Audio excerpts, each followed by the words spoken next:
Hello everyone, it's JT and Heidi Lee. Oh. So I married a record collector and we're here to do our June purchases. We're going to try to do these latest purchases videos once a month, and maybe it won't be too long and overwhelming, but you know how you can talk. Yes. So let's get started for June. All right, so we were back from our trip to Illinois, and John got a call or a text. I got a text from one of my radio station buddies who said, hey, I was just at a garage sale up behind the grocery store in the hills, and I walked into the garage. It's like, oh, this is a JT and Heidi Lee garage sale.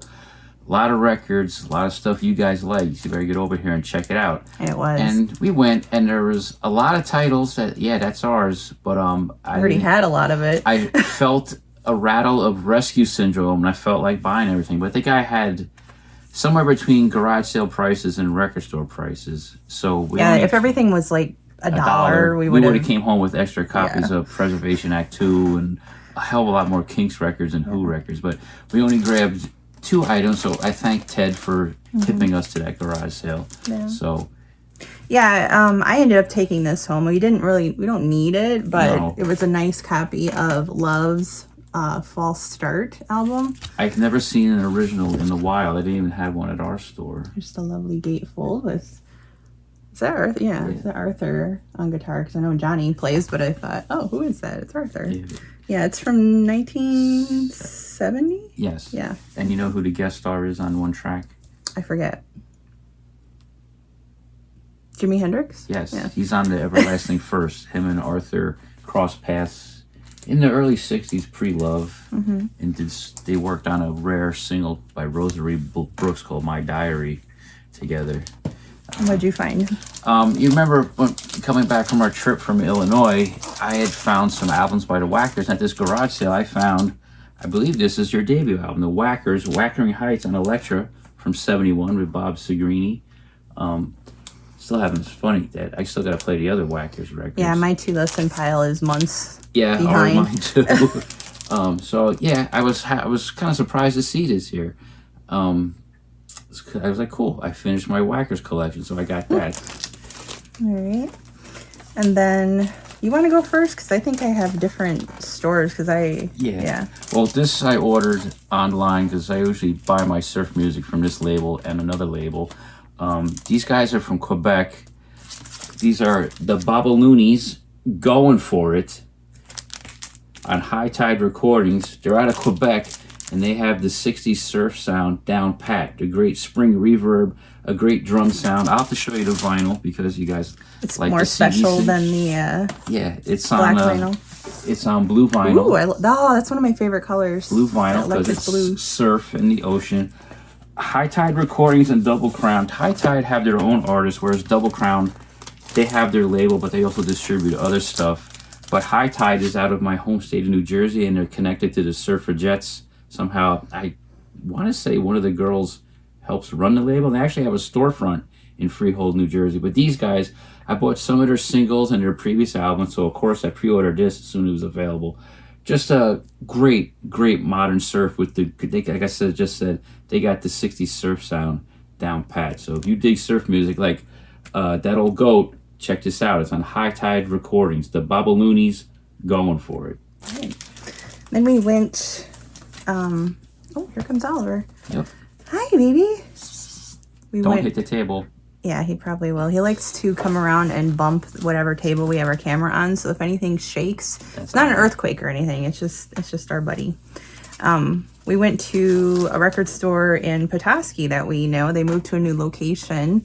Petoskey's about an hour and a half north of us, so we usually just take a day and go shopping. And now we have a record store to stop at. So it was really cool because we walked in and to the new location. They're sharing this space with kind of like a new age kind of crystals and candles and stuff like that. And one side is that and the other side is records. So we're walking along the wall of the records and John goes, hey.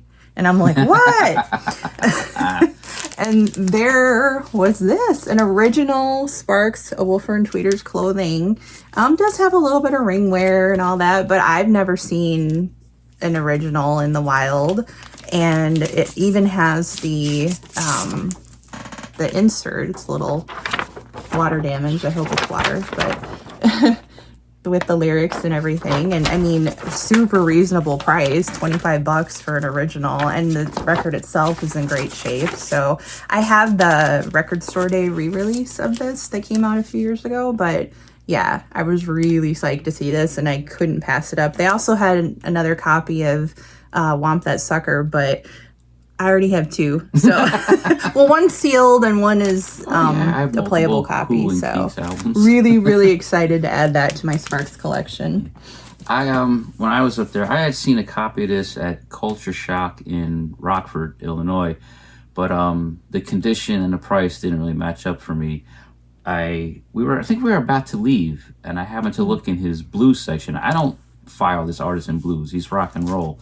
But this was more reasonably priced, in better shape, and is an original because they did reissue this for Record Store Day, which was a weird choice. This is Bo Diddley's Another Dimension from 1970 on Chess.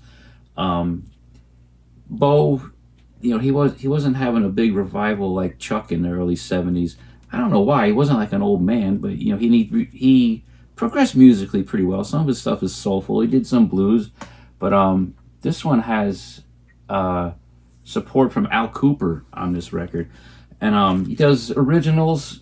He covers Elton John's "Bad Side of the Moon" and two Creedence Clearwater Revival record songs, and "The Shape I'm In" by the band, and an Al Cooper song called "I Love You More Than You'll Ever Know." And I just remembered way back in high school, 10th, 11th grade, Little Joe Records, downtown Rahway, I found the single from this album because I read that title, "I Love You More Than You'll Ever Know." And the flip side is I said, "Shut up, woman." But that's the back. And they put one of those fancy inner sleeves in there. Yeah, so Bo Diddley, Another Dimension, 1970 on Chess. Nothing to sniff at. They're still making good records. Yeah, so they've got a really good selection there, I think, for a small record store like that. It's He's a nice guy. why can't I think of the name? Hexagon. Hexagon Records, and yeah, it gives you good deals on things. Prices are reasonable, and everything that had a green sticker. I pretty much got this for free because he kind of just bundled everything. But I'd never seen this before, and I love the Cars. It might not be great, but Elliot Easton's solo album from 1985 on Elektra. I haven't listened to it yet, but I love the Cars, so I'm like, hey, for $5, I was willing to pay $5 for it, but I ended up getting it for free, so I'll take it. This next one was an eBay purchase. I had been watching it for a while. I forget how I discovered it. I think it was in a list of one of my sellers I've purchased from quite often, or I don't know, I just happened to come across it. It's hard to explain this because I never seen this before, and I like listening to things like The Last Poets and 70s black culture, but what the hell is this? Jean-Claude T, the Bicentennial Poet. I bought this because I thought maybe this would be something I could play on last night on my radio show for the 4th of July, but it kind of doesn't have the edge that The Last Poets have. Like, I couldn't play The Last Poets on the air. It sounds more like, I joked with a friend, it sounds more like if Lamont Sanford was having a party and one of his friends started reciting poetry with bongos. But it's on Philadelphia International Records from 76. Some of the title tracks are like Nude and Next to Nature Theme, My Mom's and Me. My Mom's. Yeah. What was the other one? Oh, They Got More in the Ghetto. It is a gatefold, and I think it's a gatefold, and it's a promo, but this is from 76. Jean-Claude T, the Bicentennial Poet, on Philadelphia International Records. Ali's saying hi. We still have more from, is that it from I have Hexagon? I have two singles from Hexagon I got. From Hexagon I bought two singles. I saw this, it's a country artist. I didn't know about it, he had like a lot of big hits. But I saw this B-side, I said maybe that's some kind of lost classic. This is George Morgan, Rockabilly Bungalow. The flip side is Candy Kisses, which was his hit. This is from mid-50s, I think. I just bought it because it said Rockabilly Bungalow. So maybe that's a cool lost song. I actually haven't spun it yet.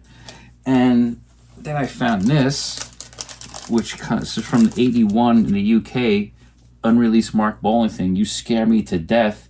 I think it's stuff that was recorded in '66 before he was in John's Children, when he made his debut single, The Wizard, and Hippie Gumbo and stuff like that.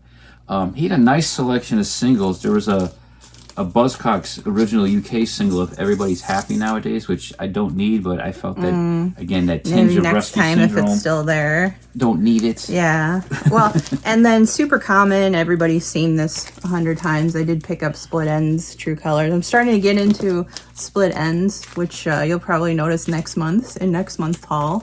I tend to kind of go a little wacky when I first get into a band, especially, especially if it's a band that I've only heard the hits for. I've heard I've Got You many, many times, but you start to investigate the stuff that you don't hear very common, and I'm like, whoa, this is actually really good. So, Split Ends, True Colors.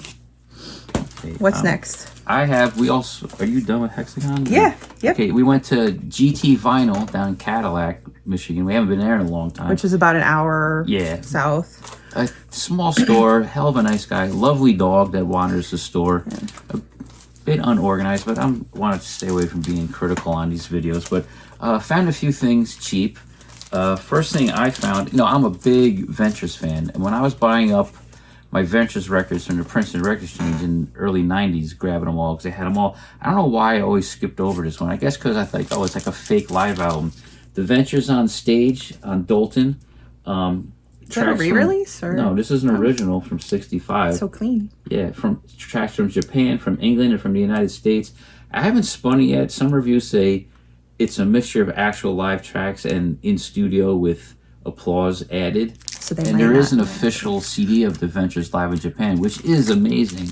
But yeah, I don't know why I always skipped over this. I can't explain. Just like I have all the Stones 60s and 70s, but I never bought the Got Live If You Want It. I don't know why I've never purchased that. Maybe you weren't really excited about live albums because they don't tend to really be live albums. I don't know. Yeah, like the 60s ones, like even the Live Kinks from 67, 8 has overdubbed applause. It's like a loop because you can tell it's rising and lowering. Yeah. But yeah, the Ventures on Stage, Dalton Records, 65. Yeah. What's been cool about GT Vinyl is that when they first opened a couple years ago, they had a really great big selection of dead stock from somewhere that probably I would think peaked around 1981 or 82 and just stopped. So there was a lot of, that's where I got my sealed Womp That Sucker and a couple of other things, but they don't have very much left. I mean, it's just this little tiny section now of the sealed records, but I found this sealed Robert Hazard record. Because I like Escalator of Life. I hear that on Sirius XM all the time on First Wave. And it's a poster, evidently. I have not opened it yet. It's completely sealed. Yeah, it's the lyrics and poster. And fun fact, in case you didn't know, this is the guy. He wrote Girls Just Want to Have Fun. So, you always hear that as such a female anthem. And it was written by a man. So, there you go. I see it says it has a track Blowing in the Wind. I wonder if that's the Dylan thing or a different title. I don't know. Good question. Yeah. So, and I was kind of shocked to find this. And for only $2, it's not in bad shape. It's not in excellent shape, but the vinyl's clean. This is the soundtrack to 1967's Psych Out on Sidewalk Records with music from the Strawberry Alarm Clock, the Seeds, whoever the Storybook were, and the Bonesy Creek. I don't know much about those two. I don't know if they're like studio aggregations. But for $2, hell yeah, I'll grab it. I don't think we've watched this one. We watched The Trip, which was kind of boring. Yeah, but it was not a very good trip. I just know one of the guys in the Barracudas, they always joked like he stood in the rain outside a theater in England for an hour to get in to see a rerun of the Psych Out just because the Seeds are in it for 2 minutes. But yeah, so $2 and it covers a little rough, but that's a good score. And I've been getting into Julian Cope, and I found this EP. This is The World Shut Your Mouth with 5 songs on it. Yeah, so yeah. Covered of 13th Floor Elevators. Oh, Love right. it. Yeah. Yeah. So it's very cool. Again, I think you're going to find this a lot from us, unless it's something that we are really, really like, oh my God, I got to hear this now. Our to listen pile is really big and months behind. So we're going to keep saying, oh, we haven't listened to it yet. Yeah. So, I know, yeah, it could Julian be. Cope EP. Yeah, That's all I got from Married to GT Vinyl. Would have loved GT Vinyl. All that Seal stuff first came in. Yeah. I saw a couple things that maybe we should go back. There was a Motors record and a few other items. Yeah. This I always wonder how foreign pressings end up in small towns or some record stores, but there's a million ways to. But this is a British copy, Cannibal and the Headhunters, Land of a Thousand Dances on CBS UK. The original smash hit. I don't even remember. This was like really cheap too. The cover I think is splitting a little, but it's a really that fetishy thing. Like wow, a UK copy, and I only have the title track on CD. I don't have any singles or anything, but they cover La Bamba. I know my friend Richard Sabella recently got their single Zulu King, which was on Date in America. They did cover Shotgun. I really want to hear Headhunters Dance Party. I'm hoping it's like a real up-tempo dance floor mover. But yeah, UK copy on CBS. Cannibal and the Headhunters, Land of a Thousand Dances, some East LA soul R&B.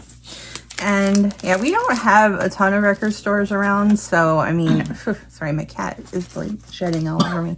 I really need my drink and it's over there. You can get it. Okay, off camera. Yeah, I just got these 4 left, and it's because I've recently discovered Bebop Deluxe and Oh boy. amazing, another band that I'm like, where have you been all my life? Yeah. This is fantastic. And I've had the debut album on CD for so long. Yeah. I heard one song on Cirrus, and I bought it a couple years ago, and I never played it again. And now all of a sudden, the sun comes out on us about Bebop Deluxe. what the heck? Where have we been? But I went on eBay and I started looking at the copies of the albums on vinyl, and in June technically, because there'll be more in for next month, but these are the 4 that I got in June. I picked up the Modern Music, which I love. This has, what song on here did I really, Modern Music, yeah. The title track I really love. So, and I dig this cover. I don't know, there's just something about it. It's, 1976, very, very awesome. I mean, Bill Nelson, what can you say? I mean, amazing talent. Why is he not My friend Mike, bigger than he is? Because how amazing. I know my friend Mike always raves about him on Bill Nelson's birthday and posts some black and white picture of him. Yeah. He's really big on him. And then 1978's Drastic Plastic, of course. Love the back cover too. Very fun. And then finally for Bebop Deluxe, let's see, what is the release date on this one? 1976. Sunburst Finish. Yeah. Oh, my God. That song She's I really naked. Like. Does that have Fair Exchange on it? Yeah. That's a song I really like. Ships in the Night, which I really love. I mean, what's great about Bebop Deluxe to me is kind of what I like about Sparks. What I love about Sparks is that you're not always getting the same thing, and there's a lot of bands who do the same thing and they do it really well. But my heart is where in music that has a lot of changes. You're not just stuck in one genre. You can't really categorize them because sometimes they're this and sometimes they're that. And I'm finding the same thing with Bill Nelson and Bebop Deluxe. And also knowing, Bebop Deluxe ended, Bill Nelson continued in various incarnations with different band members, and Bill Nelson, the Red Noise. And so I started looking at his solo stuff too. And for June, believe me, there's more coming. 1984 CBS, this is Vista Mix, which I think is kind of funny because I think it's like, isn't that a name of some kind of blender? Vitamix? Yeah, Vitamix, or I think Vitamix. Maybe that's a British, Vitamix, yeah. So, a Bill Nelson production, Vitamix. So, much more to come from this because I'm really, really loving this. They're definitely moving up into my top 10.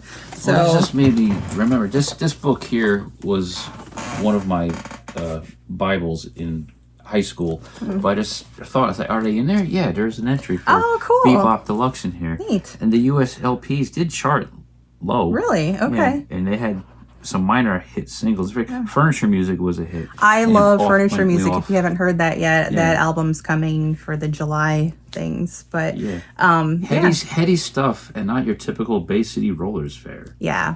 I can imagine in the I'm sorry, I'm gonna start reading this. Yeah, one. I can imagine in the mid to late 70s when something like that comes out, and probably received similar to Sparks, where people are just like, what is that? It's and just- I love that. It's too good to be.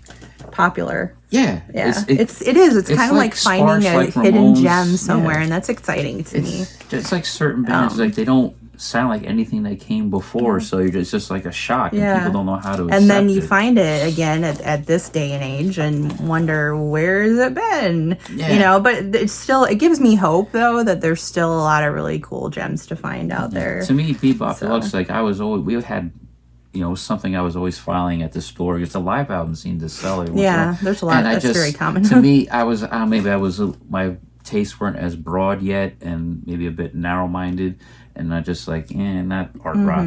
I thought they were like prog. They could be. Well, again, you can't categorize them. It's hard. I don't want Yeah. to call them prog. Well, like that rock trivia board game Yeah. we played are in the art rock category. Yeah, that's where they put them when they What is can't art think of rock? anything. Shouldn't all rock be art? But then again, no. When you Yeah. look at some rock, yeah. But anyway, that was all that I have, and you have your singles, so I will let you I have roll some with that, 7 of course. inches here. I'm pretty sure I don't. With the radio show, things get mixed up out of order, so I don't remember when I bought things. But this is pretty much June. This is the new EP by Boston band Muck and the Myers, The Ghost of Rocky Erickson. 4 tracks. I have seen these guys live. They open up for Sky Saxon and the Seeds at Maxwell's, and I have their first album on CD and a recording of the show I saw.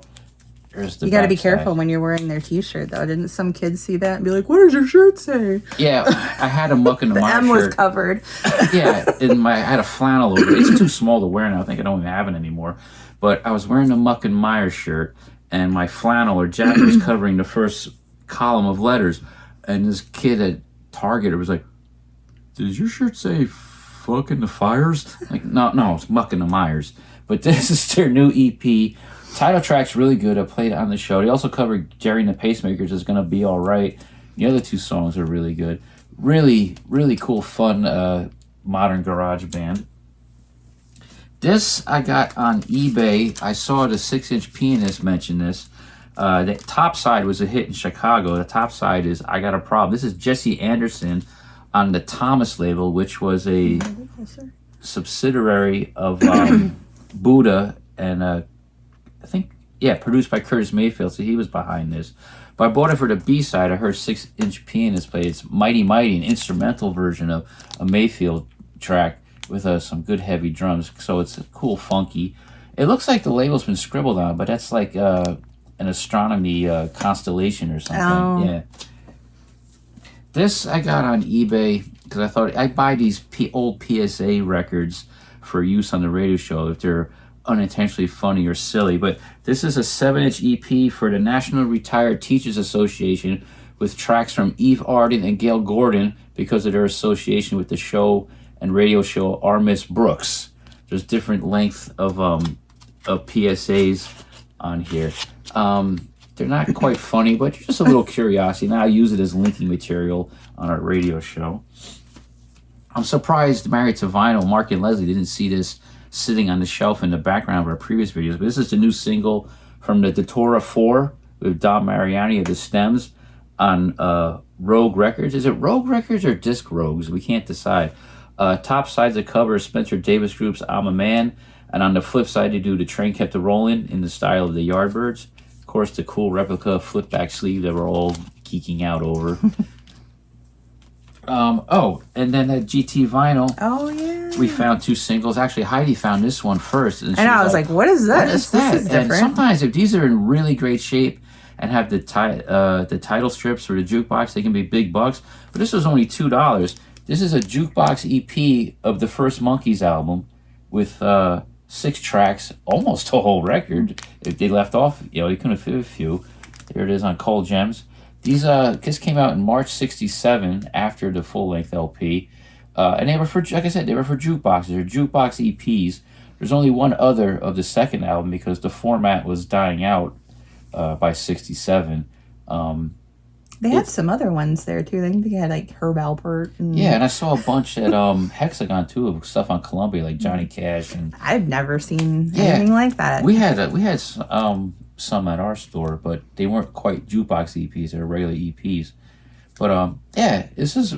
Did we need it? No. Rescue Syndrome. We're Monkees fans. You're coming home with us. Yeah, you never see it. Cool to have. Yeah, I just can't imagine like jukebox in a diner or a bar having these. Like, hey, I want to hear Last Train to Clarksville, but I gotta hear. Everything else. Yeah. But neat. It's got a little damage there, but hey, for $2, I'm taking it home. And then I found this. Would be nice to have the picture sleeve. I didn't have this Monkey single. 1969's Good Clean Fun with Mommy and Daddy on the flip. One of the post Peter Tork singles. So that was like $1. He had a ton of 45s. Well, not a ton, but unorganized. You had to really sit and dig through them. I remember we went out to the car. I was like, this is kind of boring. You needed air conditioning. Yeah, it was hot. Yeah. So yeah, for $2 I grabbed that. And that still counts as the Monkees. The 3 of them, 3 Monkees count as the Monkees, but 2. Don't get her started on changes. No, it's not a Monkees album. This I got on eBay. She makes fun of me because I like the Andy Griffith Show. It's funny. But this is from when he was on Hee Haw. This is George Lindsay, who played Goober, with a country tune I saw him called on Jesus Jones. Alfred Hitchcock Presents last night. Before Andy Griffith. He was like a cabbie or something. I've seen him in a movie where he plays like a heavy, like a bad guy. But I got this because I wanted to digitize it and share it with our friend who has our classic country show on our station. It's like almost like a spoken word thing. Another one of them country songs about a drunk and he's in an alley and he gets rescued by some guy. And the guy says he's Jesus, but he's Jesus Jones. But this came out. I had it on my eBay watch list and I got an offer. It was like 50% off. So what the hell? I'll grab it. Jesus Jones, wasn't that the name of a band? Am I thinking? Right here, right. Yeah. Oh gosh. Jesus, son. No. Yeah. Son. But yeah, I like silly, country novelties like that. And I just got this. I've always been a fan of this guy. I've become a bigger fan since I've been enjoying his podcast, Straight from the Hat. This is a reissue of one of his earliest singles. Did this for Record Store Day in 2025. The Ben Vaughn Combo, my first band, back with Vibrato in the Ghetto. The B-sides. The Grotto. Vibrato? Vibrato in the Grotto. Oh, I thought it was a Ghetto. I don't have my glasses on. Vibrato in the Grotto. This originally came out sometime in the 80s, I believe. But this is a 2025 Record Store Day. I got this on eBay recently from a place called Used Kids Records in Columbus, Ohio. He had it for so much, marked down from his store price, and then gave me like a 50% off deal. And like I always tell you, I end up paying more for the postage than the goddamn record. Yeah, that's how it is. Ben Vaughn's really, really fun guy. I like him. I saw him once at Maxwell's where they did the Kill Mike Love song. Look that up on YouTube. So that's the end of my June purchases. And we thank you for choosing our video to watch. If you've made it this far, we're just really close to keeping it under half an hour. Well, so just like Mark and Leslie said, all right, let's finish up. And then one of us thinks of something. Yeah, it's really easy to do. And I hope you don't mind the other location. We went down in our basement in front of our books. Because like she's been saying, our 2 listening pile is really large. And in the record room, it's overwhelming. Where mine is, I have to move about over 100 records into the other room so we could sit in front of the rack. Yeah. But she bought new cubes and stuff to help get things off the floor, so we'll be doing that soon. It'll be easier to do videos. And this is kind of refreshing. Yeah, something different. Our basement's not finished, but this is the best corner. So thank you for tuning in. Yeah. And we'll see you next month. Hello to all our usual friends we talk to. We keep mentioning Married to Vinyl, that old goat, JT, Steve Carlson, everybody. Yep. And keep buying records. That's right. Visit your local store. Don't take my word for it. Visit your... Find out for yourself. Yeah. All right. Well, thank you guys. We'll see you next month. Bye. Bye.